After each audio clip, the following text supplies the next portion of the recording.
السلام عليكم ورحمة الله وبركاته، يعطيكم العافية. معكم موسى حماد من قناة الطب العربي بالأعشاب والزيوت. أهلا وسهلا بكم. إن شاء الله راح نقدم لكم كل ما هو مفيد وجديد من الطب العربي، الطب الأصيل. وإذا عجبتكم فيديوهاتي لا تنسونا من لايك واشتراك للقناة لنستمر بتنزيل الفيديوهات المفيدة. يلا خلينا نشوف الفيديو. الفيديو اليوم راح يكون مهم جدا للناس اللي بيعانوا من السعال الشديد، خاصة الأطفال، ونحن مقبلين على فصل الشتاء. وهي عبارة عن زيت السيرج وزيت المستكة.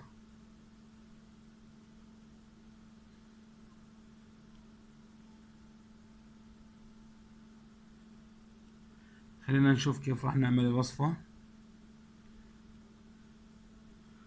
نقوم بإحضار زيت السيرج،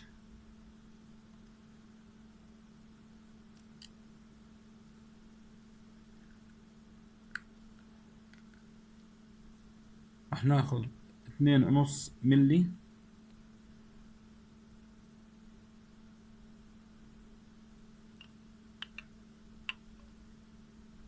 زيت السيرج،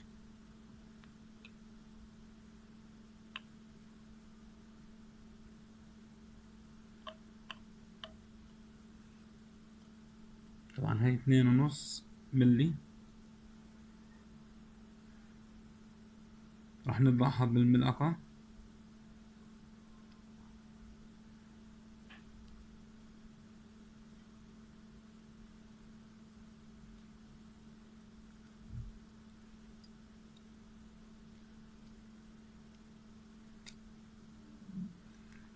راح ناخذ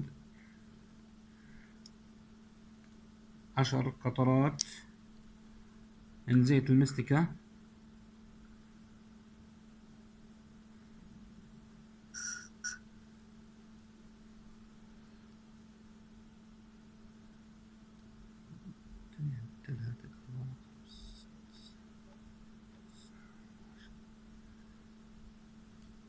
عشر قطرات من زيت المستكة.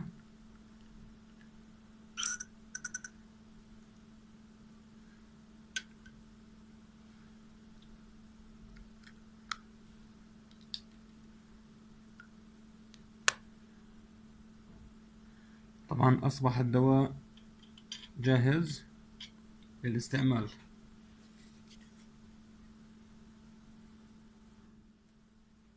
طبعا هذا الدواء وصفة سهلة جدا ومنزلية، ومن فوائد هذه الوصفة تعالج السعال الشديد وتخلص الجسم من السموم وتقضي على الغازات أيضا، وتحتوي على فوائد كثيرة كونها تحتوي على زيت السيرج وزيت المستكة، وهو علاج فعال لجميع الأعمار خاصة الأطفال من عمر 2 إلى ما شاء الله. وتستعمل هذه الوصفة كل 3 ساعات للاستفادة من هذه الوصفة، وهي فعالة في علاج السعال الشديد والالتهابات. وراح تستفيد إن شاء الله خلال يوم واحد عند استعمالك هذه الوصفة. وإذا عجبكم الفيديو لا تنسونا من لايك واشتراك للقناة وتفعيل زر الجرس ليصلكم كل جديد. ودمتم بصحة وعافية.